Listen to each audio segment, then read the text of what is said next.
Hi friends, host Eric here, talking with famous people. I gotta tell you, this whole evolution business has got me a bit discombobulated, and the reason is because um, I'm not used to encountering topics like this where people are so emotionally attached to it. Um, for a minute there, I was really considering. Well, let's see, am I being intellectually dishonest here? Am I just being insistent I'm right and stuff? I thought about it for a while now, and no, obviously I wasn't. And what happens here is that people don't understand what they're doing when they're choosing to argue. And so I thought I'd like to go over this a bit so we can understand it all together. And Shane and Chad and Chris Hall, to a lesser extent Northern Goshaw, can all read this and understand why that I wasn't being stubborn. I was being correctly skeptical. So the status quo, the way things are in the neg world, the world without the advocacy. The advocacy here by biologists is that they can explain the diversity of the species across Earth via the mechanism of microevolution. The microevolution, when expanded out throughout the Earth's history, explains not just how species change over time within the species, but how they change into different species over time. And that this is the explanation we need to understand is to explain where the species came from. Okay, so that's the AF advocacy, is they're explaining biodiversity with evolution, and their claim is there's a problem. Well, you can't figure out where species came from. Why are all these different species?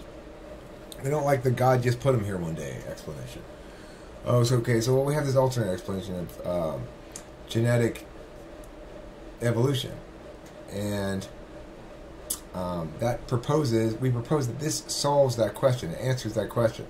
The advocacy is a proposal being affirmed. In other words, that evolution answers this question. The resolution is the words of the sentence in dispute. So, before we started arguing about evolution, we should have clarified exactly what we were arguing about. Does macroevolution successfully explain where the biodiversity of species arose from? In other words, the affirmative is saying yes, genetic change over time of the sort that we can conclusively determine takes place in microevolution is also responsible for macroevolution. That would be the affirmation. That would be the resolution the app is affirming. That was something we needed to nail down a little sooner in this process, and we probably would have avoided a lot of heartache. The question implied by the resolution is, if you're stating that evolution explains it, the question is, what is explained? What explains it? The app saying this does. They're advocating, presumably, a change in the status quo. Now, as it stands right now, I think it's fair to say that most people would say evolution is the status quo. So in advocating a change to the status quo, you could say that me and negating evolution and technically affirm. It would be a technicality of sorts. But I think the reality is, let's start with the status quo that we don't know exactly where it is the biodiversity came from, how it is we have so many different species, despite the fact that the math of this mechanism when turned macro doesn't work. It absolutely doesn't. And there's no disputing that. That's why they have so many competing theories for all these different adjustments they can make that maybe could explain it. It doesn't fit. The shoe doesn't fit. So that's what we're left with, is the reality that the question is not answered. And it's the question implied by the resolution. The resolution purports to resolve that question, to provide an answer for where all the different species came from. I talked to a biologist, Northern Goshaw, the other day, and he was unable to do any better than anybody else I've spoken to in terms of convincing me that this is the mechanism that explains where all the different species come from. He gave me lots of reasons why I should disagree with it. Lots of stuff to explain where stasis comes from, but nothing convincing at all about why we should attribute this to the speciation of all species. So, all right. The affirmation then is advocating a change of status quo in this instance by saying we can resolve this question as moving from we don't know to we do know and here's the answer. The negation is simply saying no, this is not adequate. It doesn't provide a real answer. And that's good enough to negate and good enough for me to win as the neg. You don't need to provide an preferable alternative, although that's one way in which you could win. The AF burdens. Things the AF must accomplish to affirm. The affirmative always has burdens because they're the one purporting to explain things or provide a course of action we should take or whatever. We default to the neg because failing to meet the F burden means we negate. If I advocate that we should give everybody an orange to prevent them from wearing too many hats, number one, you need to show inherency. And if you fail to show inherency, we should negate. What's inherency? It means that there's an actual problem in the status quo that's being addressed by your bill. Is wearing too many hats a problem? What kind of problem? And, so why should we take action to solve it if it's not a problem? It also implies the problem's not going to solve itself in the status quo. We're talking about two kids at an amusement park. One of them is tall enough to ride the rides. One of them is just an inch shorter. And everyone advocates that we get leg surgery to extend his legs so he can ride the rides too. It's true that's going to solve the problem, but it's not true that it has inherency, because if you just wait a month, the kid will be tall enough on his own. We don't have to do anything. So the problem solves itself in the status quo if we do nothing. That means it has no inherency. Harm's weighing is something you have to do as well. I might solve jaywalking. I might solve tardiness to class by executing every student who walks in even 1 second late immediately on the spot. That might put an end to tardiness. But how many deaths is it going to take to do that? And is it worth it? Doesn't it violate the idea of proportionality, eye for an eye? After all, you're just tardy, but I took your life. It doesn't seem fair. Alright, significance. Is the thing you're going to do going to make enough of a change, or significant enough of a change, to justify taking any action at all? I might say, let's take a serious shot at the income gap. We're going to give everybody who makes under $100,000 a year 5 cents a month for the next 3 months. Okay, well, it's going to cost way more than 15 cents a person to send out all those checks for 5 cents each to the people, and it's the significance of the impact positively is very minor, and it's a bad idea. It's ill-advised. We should just do nothing if we're going to, if we don't have a real solution, let's not do anything until we come up with a real solution. All right, topicality. This gets back to the resolution. It says you can't claim you win the resolution F by switching it up midstream and saying, well, I proved microrevolution, therefore I proved macrorevolution. No, that's not topical. You can prove microrevolution all day and not make any progress on macrorevolution. F must establish all of these things, or else we default neg. Is there a problem in the status quo on evolution? Yes. The problem is we don't have an explanation for where the species came from. Does evolution solve that? Well, if it made sense, it would. But it doesn't. So, no, it doesn't have any solvency. It's not an adequate solution. It turns out it doesn't work. Harm's way. What's the harms of continuing to use the wrong idea and wrong model? Well, I mean, we just continue to be wrong. How important is it to know the answer to this question? Not very. What's the significance of affirming? Well, if it did what it said it did, then the significance would be great. We'd have an explanation. Is the micro-revolutionary stuff topical? It's not. Simply pointing to genetics and change within a species over time is not a way to establish change between species over time. It doesn't establish how complexity occurs. It just says once complexity is there, how do genes and alleles move around? So, absolutely not are any of those things topical. When I kept accusing them of begging the question, what question was I talking about? Talking about the question implied by the resolution. What's the question implied by the resolution? How do we account for biodiversity of species from one cell to human? How do we account for that change over time?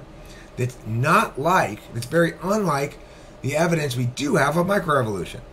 Simply conflating the two is not a way to convince me of anything. The neg can win by either saying the F failed to meet its burden. In other words, if you fail to meet solvency, your solution isn't actually a solution to the problem, it doesn't actually hold any water, then we negate. If there were disadvantages to your plan, like, well, we can explain this, but it'll give us all cancer. Well, then that would be possible, but that's not the case here.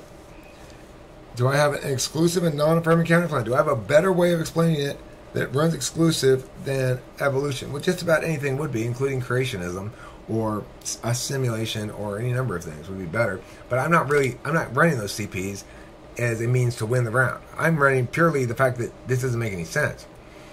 Your recipe for dynamite just makes this wet mud that isn't explosive at all. So it doesn't matter if dynamite's a good choice and all the other things. If your dynamite's not really dynamite, then it doesn't blow anything up. I could run a K. Critique would say, well, like if I were going to run a critique, this isn't really even a theory because it doesn't meet the standards of a theory, and thus we should reject it out of hand because it's not sciencey enough or something. That would be like a critique. I'm not really running a critique here either. I'm just saying there's no solvency. It doesn't work to do what it says it does. We know it doesn't work because that's why the neutral theory came out. Because the existing theory it became impossible to sustain any faith in it whatsoever because there's too much shit that is contraindicative of natural selection as the driving force behind it. So the only explanation that can even begin to hold water is that somehow early on in a species, when there's just a couple members of it, it has massively, incredibly fast evolution that causes it to change dramatically from like a snail to a fish over the course of 100 generations. And then maybe if we did that before hitting stages, if there was some explanation for that process, how that could possibly be, then it might hold water a little bit. Like you might be able to say, okay, well, I guess we could force it to fit, sort of, but it doesn't explain anything then. Well, what makes them go so fast all of a sudden? It seems to be beyond the capacity of genetic drift, bottlenecks, founders effects, natural selection, both positive and negative, all kinds of positive natural selection and all kinds of negative natural selection. Seems far beyond anything that those things can combine to accomplish.